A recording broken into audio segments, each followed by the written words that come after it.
discuss about the chapter 7, class 7th, congruence of triangles. Let's start. Congruence of triangles, chapter 7, congruence of triangle, class 7. Firstly, what do we know about the congruence? Congruent objects are exactly copies of one another. जो congruent objects होती हैं वो क्या होती हैं, बिल्कुल एक दूसरे की क्या होती हैं, कॉपी होती है। मीन्स उनका साइज शेप बिल्कुल क्या होता है, सेम होता है। अब फर्स्टली हम define congruent objects are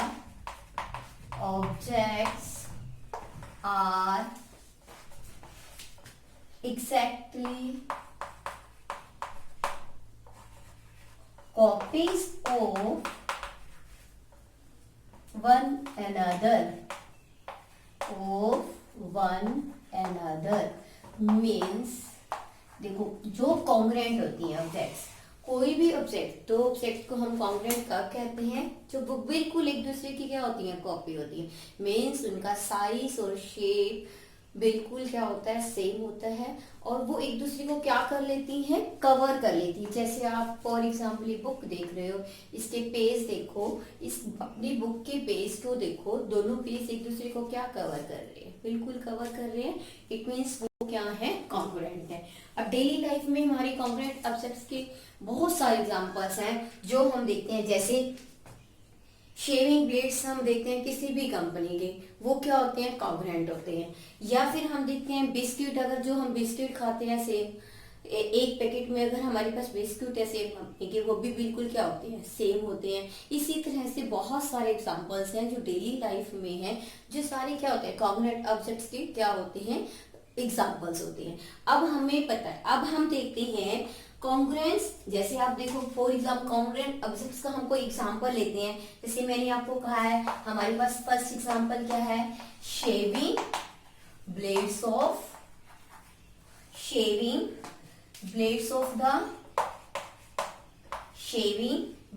the same company ये क्या होते हैं, कॉन्ग्रुएंट। नेक्स्ट एग्जांपल हम लेते हैं, जैसे हमारे पास है शीट्स ऑफ सेम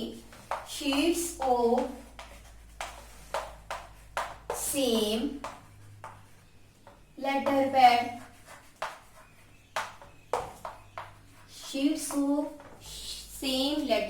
अब ये देखो congruent objects are exactly copies of one another.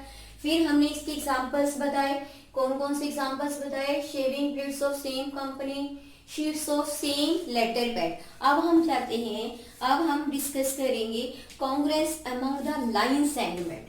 Congruence among the line segments. कोई अगर हमारे पास लाइन सेगमेंट्स गिवन है, अगर हमारे पास लाइन सेगमेंट्स गिवन है तो हम उनको कॉन्ग्रुएंस कब कहेंगे कि वो लाइन सेगमेंट जो है कॉन्ग्रुएंट है। कब कहेंगे, we say two lines, if two line segments have the same equal length then they are congruent. if two line segments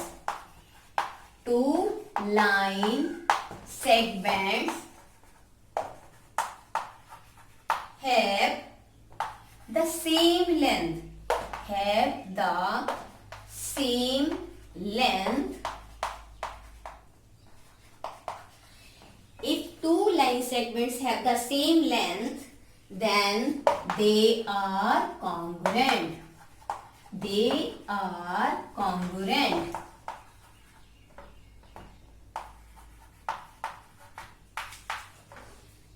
congruence among the line segment. अब दो लाइन सेगमेंट को हम कब कॉन्ग्रुएंट करेंगे, जब उनकी लेंथ क्या होगी, बिल्कुल सेम होगी। सपोज अगर ये लाइन सेगमेंट है तो दूसरा भी कॉन्ग्रुएंट कब होगा, जब क्या होगी, इसकी और इसकी लेंथ क्या होगी, सेम होगी। क्लियर टू ऑल कि दो लाइन सेगमेंट को कब कॉन्ग्रुएंट कहा जाता है, जब उनकी लेंथ क्या होती है, सेम होती है। Third, congruence of angles. Congruence of angles. अब बिल्कुल सेम जैसे हमने पढ़ा था अभी लाइन सेगमेंट के बारे में, बिल्कुल सेम क्या होगा प्रोसीजर, एंगल्स का होगा। अगर हमारे पास दो एंगल्स हैं और दोनों का मेजर जो है वो क्या सेम है, means if two angles have the same measure then they are क्या है, कॉन्ग्रुएंस है। Clear to all. अब दो एंगल्स को हम कब बोलेंगे कॉन्ग्रुएंस, जब क्या होंगे वो बिल्कुल सेम होंगे। Yes, if two angles have the same measure then they are congruent,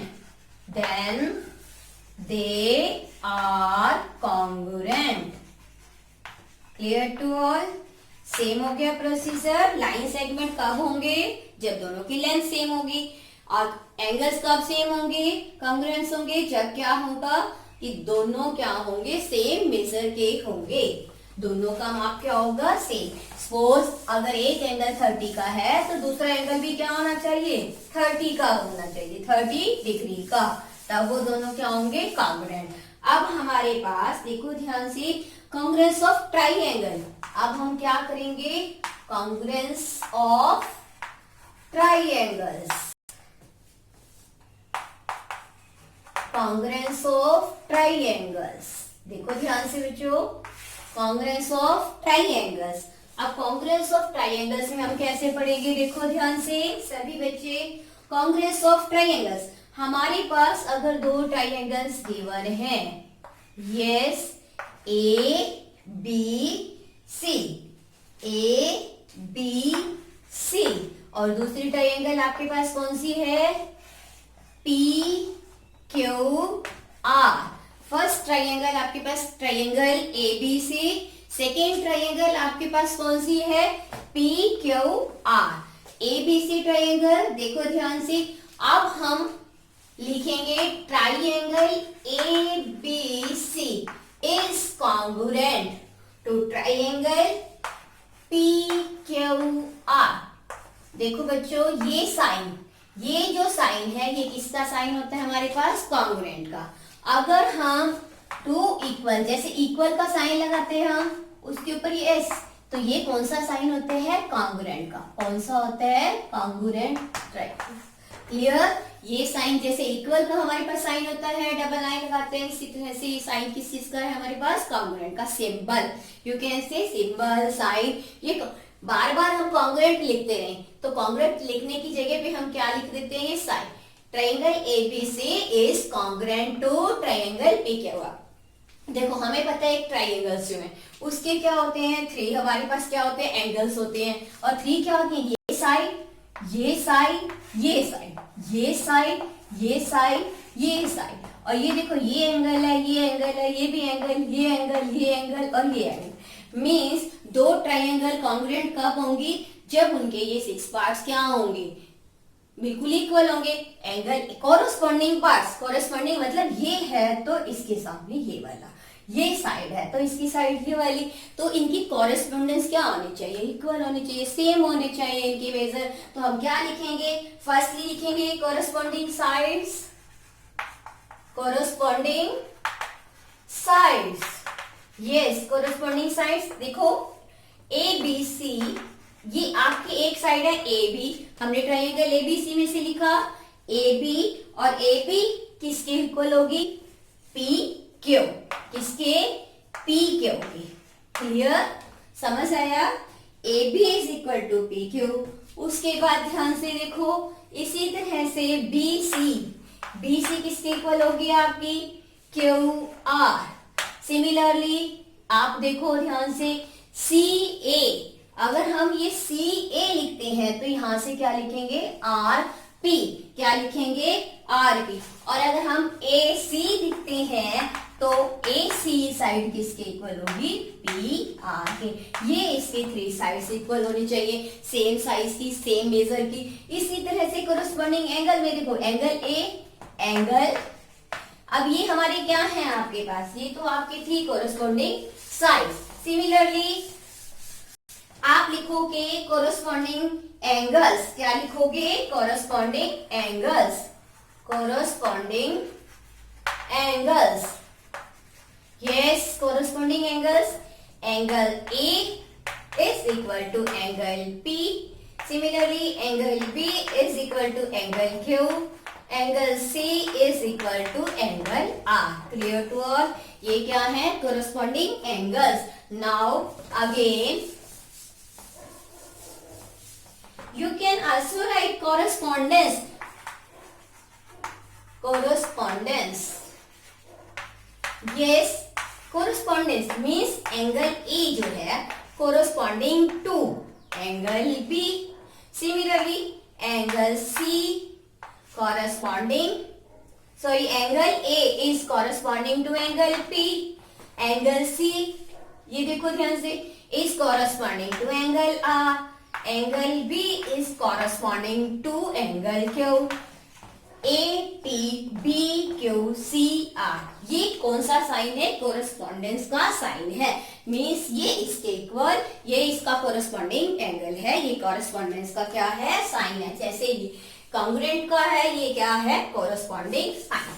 अब देखो ध्यान से, अब अगर ट्राइंगल्स, अब कॉन्ग्रुएंसी ऑफ ट्राइंगल्स के हमारे पास कुछ देखो ध्यान से, फर्स्ट आपके पास एक्सरसाइज है 7.1। Now come to the exercise 7.1। 7.1 exercise आपको क्या बताती है बेटा, ध्यान से, वो बिल्कुल इसी जो मैंने आपको इंट्रोडक्शन दिया उसके ऊपर डिपेंड है। 7.1, ये 7.1 है। First question, complete the following statement. Two line segments are congruent if, अभी हमने पढ़ा था कि दो लाइन सेगमेंट कॉन्ग्रुएंट होते हैं, कब होते हैं, if they have same length. If they have, first answer में हम क्या लिखेंगे, क्वेश्चन फर्स्ट, और फर्स्ट फिलअप्स में हम क्या भरेंगे, two line segments are congruent. अभी हमने पढ़ा था if they have same length, क्या फिल करेंगे हम, if they have same length. Clear to all, first में हम क्या लिखेंगे, if they have same length, अगर उनकी लेंथ क्या है, सेम है। सेकंड आपके पास फिलअप्स है, among two congruent angles one has a measure of 70 degree Celsius, 70 degree, the measure of other angle is, वो देखो एक अगर हमने एंगल हमारे पास 70 डिग्री का है, मैंने अभी बताया था आपको कि दो एंगल कॉन्ग्रुएंट कब कहे जाते हैं, जब क्या हो, दोनों एंगल्स क्या हो, इक्वल मेजर के हो। अगर एक 70 डिग्री का है तो दूसरा एंगल भी क्या होगा, other angle is also 70 degree. Clear. Next third है आपका fill ups, when we write angle A is equal to B, जब हम ये लिखते हैं कि एंगल ए जो है एंगल बी के क्या है, इक्वल है, इसका मतलब क्या है, measure of angle A is equal to measure of angle B, मतलब इसका जितना माप है उतना ही एंगल बी का माप है। Clear to all. First, if they have same length. Second, अगर एक एंगल 70 डिग्री का है, दूसरा भी 70 का। थर्ड, अगर हम लिखते हैं एंगल ए और एंगल बी इक्वल है तो इसका मतलब measure of angle A is equal to measure of angle B. Now come to the next question, second question of 7.1 exercise. can you can give two real life examples for the congruent shapes. अभी जब हमने introduction में पढ़ा था तो हमने introduction में दो एग्जाम्पल ऑलरेडी दिए थे। First example question number second, अब सेकेंड में हमने फर्स्ट एग्जाम्पल लिखा। एग्जाम्पल फर्स्ट हमारा क्या है, जो हमने अभी भी लिखा था, shaving blades of same company. Shaving blades of same company, of shaving blades of the same company. Next आपका example, you can give sheets of the same letter pads. Sheets of the same letter pad. Next आपके पास आगे देखो next third question 7.1 exercise. Third question आपके पास है if ABC is congruent to FAD। Third question ABC triangle ABC आपको given है is congruent to triangle FED। Clear? Right था। आपको कोरस्पोंडेंस भी गिवन है कि ABC कोरस्पोंडेंस किसके इक्वल है? ध्यान से FED। कोरस्पोंडेंस का मतलब मैंने अभी आपको बताया था, ये A एंगल F के, एंगल B E के, एंगल C एंगल D के। साइड्स को देखोगे तो AB FE BC AD AC FD की कोरस्पोंडेंस होगी। तो अब वो कहता है ये आपको कोरस्पोंडेंस गिवन है, तो आप इसके 6 पार्ट्स लिखो जो होते हैं कॉन्ग्रुएंट पार्ट्स, इक्वल इस ट्राइंगल्स के होते हैं, वो लिखो। तो हम पहले क्या लिखेंगे? Corresponding sides. अभी मैं आपको पहले भी बता चुकी हूँ, corresponding sides. Yes, corresponding sides में आप क्या लिखोगे? अभी मैंने आपको बताया है AB इज कोरस्पॉन्डिंग टू, क्या लिखोगे आप? AC। AB जो है आपकी कोरस्पॉन्डिंग है किसके? AB FE। क्या आएगा आपके पास? FE। इसी तरह से BC, देखो BC अभी बताया AD, इसकी कोरस्पॉन्डेंस है AD। AC is equal to corresponding to क्या हो जाएगा आपके पास? FD। फिर से देखो ध्यान से ABFE BC AD AC FD। Clear to all? समझ आ गया? अब आप लिखोगे corresponding angles, corresponding angles. Clear? Corresponding angles अभी मैंने समझाया था, angle A is equal to angle F, angle B is equal to, देखो B angle E, similarly angle C is equal to angle D। हो गए 6 part, 3 sides and 3 angle। This is your question number 4। Now come to the question number 4। अब fourth question देखो बेटा, fourth sum exercise 7.1 fourth sum. अब आपको corresponding triangles given है DEF is corresponding to triangle triangle BCA, ये आपको given है। Clear? अब आपने लिखना है A पार्ट्स। आपको सॉल्यूशन में एंगल E जो है लिखना है किसके इक्वल है, किसके कोरस्पॉन्डिंग है, ये आपको गिवन है और ये आपने लिखना है। देखो ये E है, ये वाला अल्फाबेट, तो इसके बाद ये देखो सेकंड अल्फाबेट यहाँ पर कौन सा है? C। क्लियर? एंगल E किसके इक्वल होगा? एंगल C के। नाउ B पार्ट आपका है EF। देखो ये EF दो, यहां से देखो ये किसके कोरस्पॉन्डिंग होगा? CA। कौन सी साइड के? CA। EF किसके इक्वल है? CA के। अब आपका C part angle F, angle F किसके इक्वल होगा? देखो ये एंगल F है, तो यहां से क्या होगा? Angle A। सिमिलरली अब आपके पास है DF, ये देखो D पार्ट आपका DF देखो ध्यान से, ये D और F, यहां से देखो B और A। तो आपका ये आपकी 7.1 एक्सरसाइज कंप्लीट। अब हमने 7.1 कंप्लीट की है, अब हमने 7.2 स्टार्ट करनी है। बट 7.2 स्टार्ट करने से पहले हमें कुछ क्राइटेरिया, कुछ कंडीशंस हैं जो हमें ध्यान रखनी है। फर्स्ट कंडीशन मैं आपके लिए लिख रही हूँ, देखो अगर दो ट्राइंगल्स हैं उन्हें कॉन्ग्रुएंट हम कब कहेंगे? अगर हमारे पास दो ट्राइंगल्स हैं तो हम उनको कॉन्ग्रुएंट कब कहेंगे? उसके लिए कुछ रूल है जो हमने फॉलो करने हैं। फर्स्ट रूल है SSS congruence criteria. First rule मैं आपको लिखवा रही हूँ। फर्स्ट रूल आपके पास है SS congruence, SSS congruence, SS congruence criterion. देखो ध्यान से, फर्स्ट रूल देखो नाम से ही पता चल रहा है SSS। S का मतलब है साइड, S का मतलब क्या है यहाँ? साइड। साइड साइड साइड, तो हमें नाम से ही पता चल रहा है एस एस कांग्रेस में क्या इंक्लूड करना है हमने, साइड्स को। तो हम फर्स्ट रूल लिखेंगे, हमारा फर्स्ट रूल क्या है, if under A given correspondence, हमें कोई कॉरेस्पॉन्डेंस गिवन है पहले ही, तो हम क्या लर्न करेंगे, if under a given correspondence, मैंने आपको कॉरेस्पॉन्डेंस का मीनिंग बताया था, if under a given correspondence the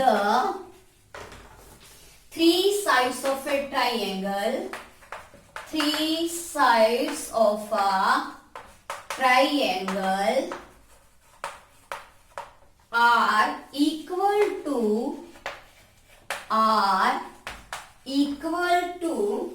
the three corresponding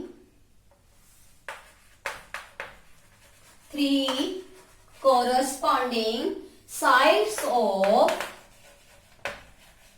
other triangle,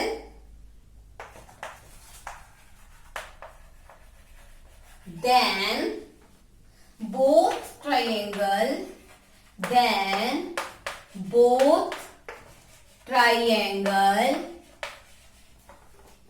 are congruent,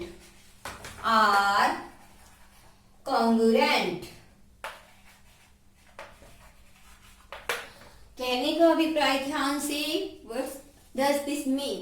SSS congruence criteria condition हमें क्या कहती है SS, कि if under a given correspondence, अगर कोई हमें कॉरेस्पॉन्डेंस पहले से गिवन है, the three sides of a triangles are equal to the three corresponding sides of other, एक ट्राइंगल यहाँ, एक ट्राइंगल यहाँ है, तो सपोज हमारे पास ABC एक ट्राइंगल है ABC, और दूसरी हमारे पास ट्राइंगल है P क्या हुआ, समझ आ रहा है आपको।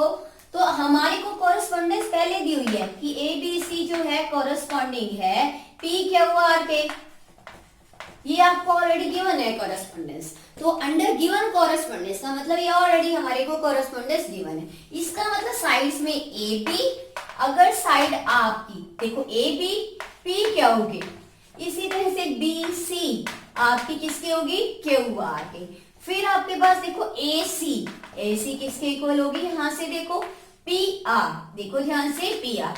तो अगर तीनों साइड्स हैं तो कौन सी होगी क्राइटेरिया, SS कांग्रेस क्राइटेरिया। समझ आया आपको, कौन सी कंडीशन होगी हमारी, SSS मींस साइड्स को ही हमने देखना है, और वो दोनों साइड्स क्या होनी चाहिए, ये साइड इसके इक्वल, ये साइड इसके इक्वल, ये वाली साइड इसके इक्वल। ये इस AB की कॉरेस्पॉन्डिंग क्या है, PQ, BC की कॉरेस्पॉन्डिंग क्या है, QR, AC की कॉरेस्पॉन्डिंग क्या है, PR। ये आपका था first rule. Next second rule, ध्यान से सेकेंड रूल आपको लिखवाया जा रहा है, लिसन केयरफुली। सेकेंड रूल आपके पास गिवन है SAS कॉरेस्पॉन्डेंस, SAS, देखो S का मतलब साइड, A का मतलब एंगल, S का मतलब साइड, SAS कांग्रेंस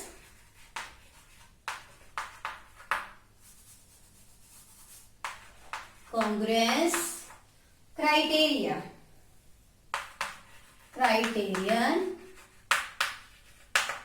नेक्स्ट आपका सेकेंड रूल क्या है, SAS कांग्रेस। देखो ध्यान से, if under a given correspondence, फिर वही सेम, अगर हमारे को कॉरेस्पॉन्डेंस गिवन है, two sides of the triangle, two sides and the angle included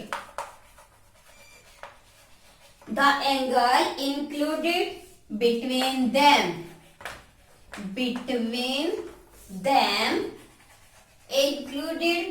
them of one triangle are equal to corresponding sides and the angle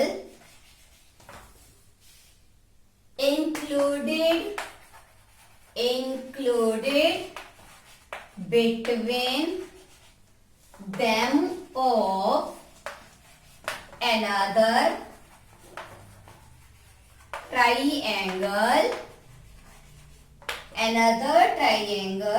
then both these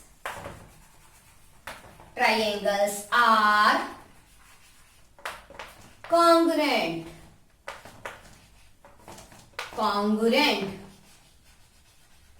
yes, अब नाम से ही आपको पता चल रहा है एस से एस। देखो उसने कहा इफ अंडर गिवन कॉरेस्पॉन्डेंस, अगर हमारे को कोई कॉरेस्पॉन्डेंस गिवन है, जैसे मैंने आपको बताया A B C is corresponding to P Q R triangle, ये आपको ऑलरेडी कॉरेस्पॉन्डेंस गिवन है। इट मींस ए पी के equal angle A corresponding to angle B, B corresponding to Q, C corresponding to R, AB corresponding to PQ, BC corresponding to QR, AC corresponding to PR, ये आपको given है already। Two sides of the angle, अब देखो इस two sides and the angle included में, अब दो side और उनके बीच का एंगल देखो ध्यान से। अगर ये ट्राइंगल है, ये ट्राइंगल है A, B और C, यहां से P क्यू आर। सपोज हमने ये माना कि ए बी साइड जो है कॉरेस्पॉन्डिंग, अभी मैंने आपको बताई है पी क्यू के, सेम बी सी जो है आपके पास वो कॉरेस्पॉन्डिंग है क्यू आर के। अब हमने कहा है ये दो ट्राइंगल, देखो ये दो साइड हो गई ए बी और बी सी, ये ए बी और बी सी, उसके बीच का इंक्लूडेड का मतलब उसके बीच का एंगल, तो उसके बीच का एंगल इन दोनों साइड के बीच में कौन सा हो गया, एंगल बी। और यहां से देखो आप आपके पास ये एंगल बी आया, तो ये एंगल इसी तरह से ये पी क्या हुआ है और ये क्या हुआ, इसके बीच का एंगल कौन सा होगा, इंक्लूडेड बिटवीन देम, मतलब इनके बीच का एंगल क्या होगा। अब दो साइड और उनके बीच का एंगल बिल्कुल सेम, दो साइड कोरस्पॉन्डिंग और उनके बीच का एंगल अगर ये इक्वल है तो then these are known as SAS congruence criteria, both these triangles are congruent, clear to। Next आपका है आपका अगला रूल, थर्ड रूल आप पढ़ोगे बच्चे ASA, कौन सा पढ़ोगे, third rule ASA, clear, ASA congruence criteria, listen carefully, third rule आपका कौन सा है, ASA, if under a given correspondence और टू साइड्स, नहीं देखो एंगल एंगल, अब आप क्या लिखोगे, टू एंगल्स, क्या लिखोगे, two angles and the included side, two angles and the included side, क्या लिखोगे, two angles and the included side,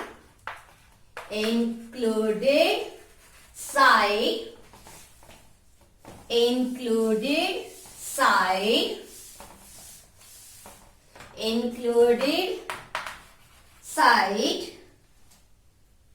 of one triangle, included side of one triangle are equal to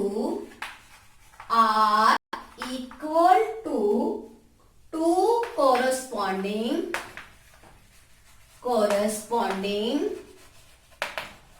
angles and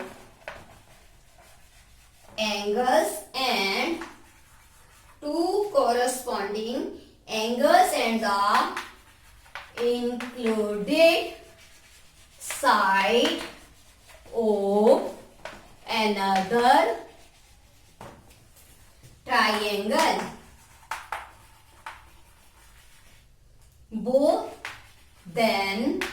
Both these triangles are congruent.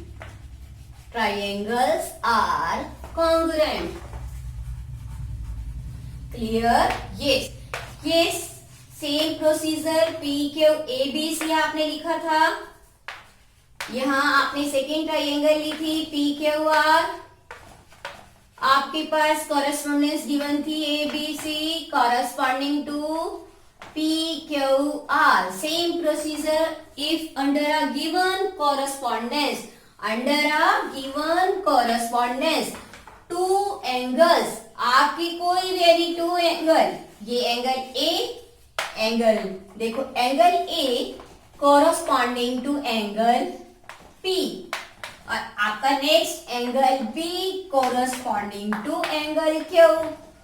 दो angle इस triangle के और इस triangle के corresponding angles अगर equal हैं और इंक्लूडेड साइड, देखो ये एंगल और ये एंगल, इनकी कौन सी साइड इंक्लूड हो रही है इस एंगल्स के, ए बी, और इसकी कौन सी साइड इंक्लूड हो रही है पी क्यू. अगर इक्वल है, इक्वल फेसर के हैं, then both these triangles are congruent. Clear to all? Angle A angle B, angle P angle Q, ये दो एंगल हो गए, टू एंगल्स, और इंक्लूडेड साइड कौन सी होगी ए बी, और यहां से इंक्लूडेड साइड क्या होगी P Q R. Then these are known as A S A correspondence, then these are known as A S A correspondence. Fourth rule, yes, fourth rule is, आपका fourth rule है R H S. R means right angle, H means hypotenuse, और S means side. If under, yes, if under a correspondence, if under a correspondence, if under a correspondence the hypotenuse, the hypotenuse and one side of a right angled triangle means आपको already given है right angle triangle are respectively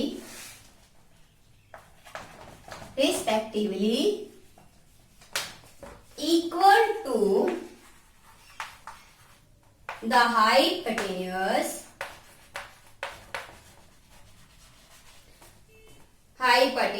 and one side of another right angle triangle, another right angled triangle. Then both the triangles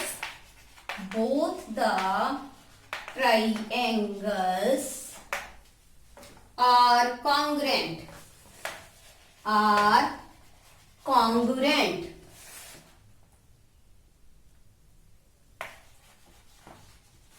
समझ आया?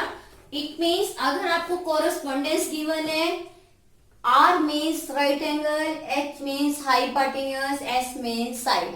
अगर एक triangle, आपको right angle triangle होना compulsory है.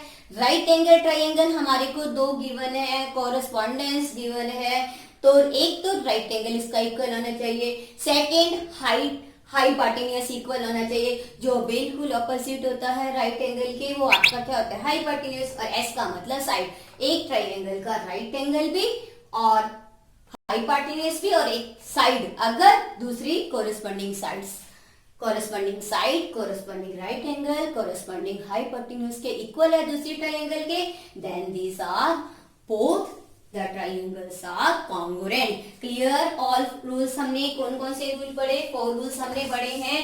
First हमने पढ़ा था SSS, एक रूल हमने पढ़ा SSS, और फिर हमने पढ़ा SAS, थर्ड हमने ASA पढ़ा. इसी तरह से हमने कौन सा पढ़ा? 4 RHS. अब सेकेंड एक्सरसाइज के लिए इन रूल्स को लर्न करना कंपल्सरी है. 7 सम In a square sheet, draw two triangles of equal areas. Show that the triangles are congruent. देखो एरिया तो हमारे को इक्वल गिवन है. एरिया क्या है? बोथ ट्राइंगल्स का एरिया इक्वल गिवन है.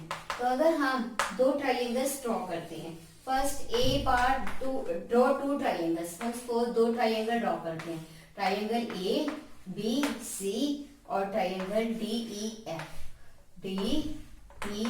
एफ. और हमारे को ये भी गिवन है, ये दोनों ट्राइंगल्स कैसी हैं? कॉन्ग्रुएंट हैं. Triangle A B C is congruent to triangle D E F. ये दोनों ट्राइंगल हमारे को क्या, फर्स्ट ए पार्ट में दोनों क्या ट्राइंगल्स गिवन है? दोनों ट्राइंगल्स हमारे को कैसे गिवन है कि दोनों ट्राइंगल्स हमारी कॉन्ग्रुएंट है. These are congruent. ये ऑलरेडी कॉन्ग्रुएंट है. अगर कॉन्ग्रुएंट है तो देखो ध्यान से, ए बी आपके पास क्या हो जाएगा? इक्वल हो जाएगी. ये साइड ए बी आपके किसके इक्वल हो जाएगी? डी ई के. और बी सी जो है वो इक्वल किसके हो जाएगी? आपकी बी सी ई एफ के इक्वल. सिमिलरली ए सी आपके पास क्या हो जाएगी? ए सी किसके इक्वल हो जाएगी? ए सी डी एफ के. इट मीन्स इसकी तीनों साइड्स क्या हैं? कॉरेस्पॉन्डिंग साइड्स क्या हैं? इसकी और इसकी कॉरेस्पॉन्डिंग साइड्स क्या हैं आपके पास? इक्वल है. जब ये साइड्स इक्वल है, हम इनको ऐड करें, इसका पेरीमीटर फाइंड आउट करें, तो प्लस ए सी और इसको भी प्लस करेंगे D E plus E F और प्लस डी एफ. देखो जब ये इक्वल थी तो ये इसके इक्वल थी, तो इनका पेरीमीटर भी क्या आएगा? सेम आएगा. तो perimeter of this triangles are equal. It means क्या आएगा आपका आंसर? इक्वल आएगा. पेरीमीटर हमारा कैसा आएगा? इक्वल आएगा. क्लियर? समझ आया? क्योंकि आपको ये गिवन है कि ये कॉन्ग्रुएंट है तो इनकी साइड्स भी क्या होंगी? इक्वल. ए पार्ट में आपके पास ये कॉन्ग्रुएंट गिवन है. और बी पार्ट में देखो ध्यान से, बी पार्ट में आपको ये क्या कह रहा है कि एरिया तो इक्वल है बट ट्राइंगल्स क्या है? कॉन्ग्रुएंट नहीं है. Triangle A B C is not congruent triangle D E F. अब इसमें क्या है? Both are not congruent. They are not congruent या these are not congruent. Are not congruent. पहले हमें बता दिया है, ये हमें बताया है कि कॉन्ग्रुएंट नहीं. जब ये कॉन्ग्रुएंट नहीं है तो इनकी साइड्स जरूरी थोड़ी ना, हो सकता है ए बी इसके इक्वल हो, बी सी इसके, बट ये वाली साइड इसके इक्वल ना हो. It means one of them, कोई भी साइड हो सकता है सारी भी कॉन्ग्रुएंट ना हो. अगर ये मतलब इक्वल नहीं है तो फिर इसका मीनिंग क्या है? A B is not equal to, ये वाली साइड जो है वो डी के इक्वल नहीं है. हो सकता है मे बी बी सी इसके इक्वल ना हो, बी सी जो है ई एफ के इक्वल नहीं हो, और इसका मतलब ए सी जो है इसके इक्वल नहीं है आपका डी एफ के. अगर हम तीनों को ऐड करते हैं, A B plus B C plus A C, it means not equal to D E plus E F plus D F. इसके इक्वल नहीं आएगा. It means perimeter is not equal. तो हम क्या कहेंगे? अगर ये कॉन्ग्रुएंट नहीं है तो पेरीमीटर भी क्या है? Negative equal. तो इक्वल नहीं होगा, पेरीमीटर इक्वल नहीं होगा. जब ये क्या है? कॉन्ग्रुएंट नहीं है तो इट मीन्स ये पेरीमीटर इक्वल नहीं होगा. अब आपका है क्वेश्चन नंबर 8. अब क्वेश्चन नंबर 8 में देखो ध्यान से, आपको क्या गिवन है? Question number 8 is draw a rough sketch of two triangles in such a way that they have 5 pairs of congruent parts but still the triangles are not congruent. देखो आपको given है, दो ट्राइंगल्स गिवन है और दोनों triangles उसमें आपको ये बताया हुआ है. तो ए बी सी अगर हमने एक ट्राइंगल ड्रॉ किया और दूसरी ट्राइंगल हमने ड्रॉ किया, पी क्या हुआ? कौन सी ट्राइंगल ड्रॉ किया हमने? पी क्या हुआ? वो कहते हैं 5 पार्ट्स इसके इक्वल है. मैं मान के चलती हूँ ए बी जो है इसके इक्वल गिवन है पी के होगी, और आपके पास ए सी जो है वो इक्वल गिवन है पी आर के, ए सी पी आर. और एंगल ए आपको गिवन है एंगल पी के, और बी एंगल गिवन है आपको एंगल क्यू के. इसी तरह से एंगल सी जो है आपको गिवन है एंगल आर के. देखो 5 पार्ट्स इक्वल है इसके. अब आपका 6th पार्ट ए वाला वो कह रहा है सपोज ये इक्वल नहीं है आपको गिवन, बी सी जो है not equal to R Q R. ये 6th पार्ट आपका इक्वल नहीं है. तो ऐसा हमारे पास कोई भी क्राइटेरिया ना, we have no such type of criteria, we have no such type of criteria. हमने ऐसा कोई भी क्राइटेरियन नहीं पढ़ा है, हमारे पास ऐसा कोई भी क्राइटेरियन नहीं है जिससे हम ये बता सकें कि ये triangle still the triangles are not congruent, की ये ट्राइंगल्स मतलब ये कॉन्ग्रुएंट नहीं है। तो ऐसा हमारे पास कोई भी नहीं है।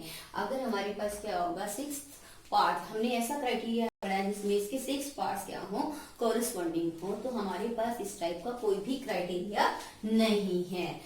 रेलिवेंट क्राइटेरिया हमारे पास कोई भी नहीं है। नेक्स्ट आपका क्वेश्चन नंबर है आपके पास, क्वेश्चन नंबर है 9th and 10th is very very important question for the examination point of view.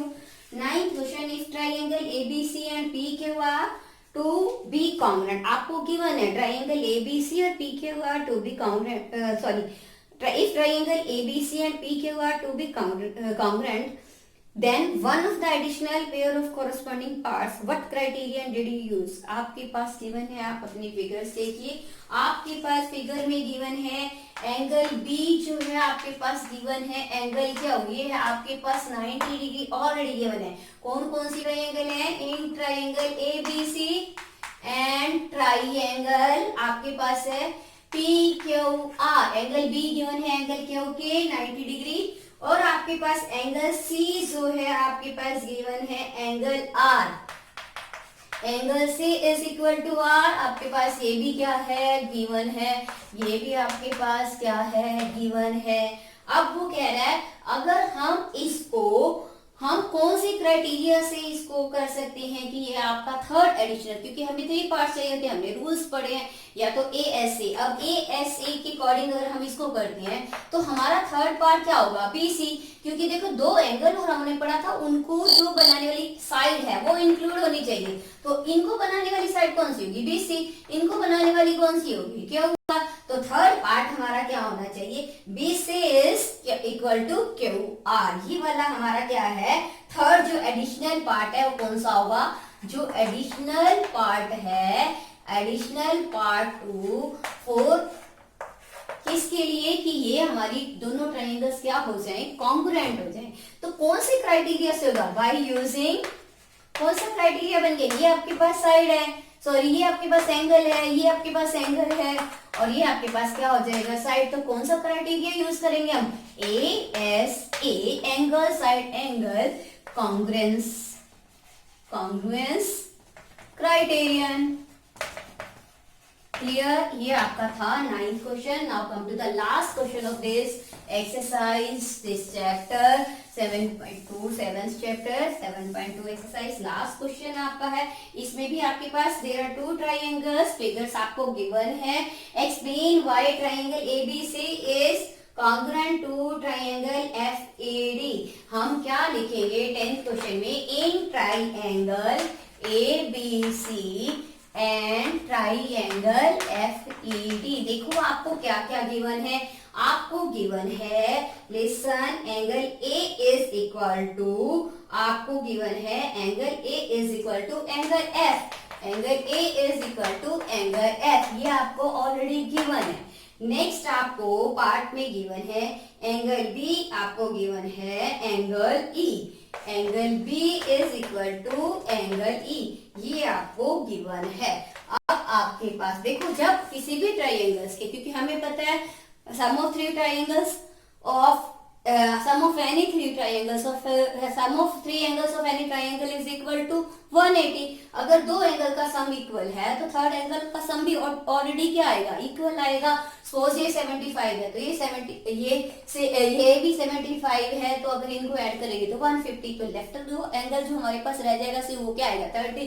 Similarly अगर ये भी 75 है, ये भी 75, क्योंकि ये इक्वल है तो थर्ड एंगल का सम भी क्या आएगा, वो थर्ड एंगल भी क्या आएगा, इक्वल आएगा 30। तो इट मीन्स अगर 2 एंगल इक्वल है तो इट इम्प्लाइज आपके पास देखो ABC 2 एंगल है, तो तीसरा एंगल आपके पास थर्ड एंगल क्या रह जाएगा, C। यहाँ से थर्ड एंगल क्या रह जाएगा, D। It implies angle C जो है वो क्या हो जाएगा, एंगल D इक्वल आएगा। इन दोनों से हमें ये पता चलता है। अब थर्ड आपको क्या गिवन है, ध्यान से देखो, B आपके पास थर्ड जो है आपके पास साइड आपके पास गिवन है, BC जो है BC आपको गिवन है DE के इक्वल गिवन है। BC किसके इक्वल गिवन है, आपकी DE के इक्वल गिवन है। तो इट मीन्स BC अगर DE के इक्वल है तो क्लियर आपके पास देखो B एंगल B BC, यहां से आपके पास क्या आना चाहिए, BC किसके इक्वल लिखोगे, देखो BCED आपकी क्या है, इक्वल है, ये क्या होगी आपकी साइड। अब आप देखो एंगल एंगल और ये क्या होगी आपके पास साइड। तो BC देखो ध्यान से, तो triangle ABC it implies triangle ABC is congruent to triangle FED। ध्यान से देखो ABC यहां से AD, angle B angle E देखो ध्यान से, और angle C angle D by using क्या है आपके पास criteria ASA congruence criterion। Now your 7th chapter is completed। Congruence of triangles आपका कंप्लीट हो गया ये चैप्टर।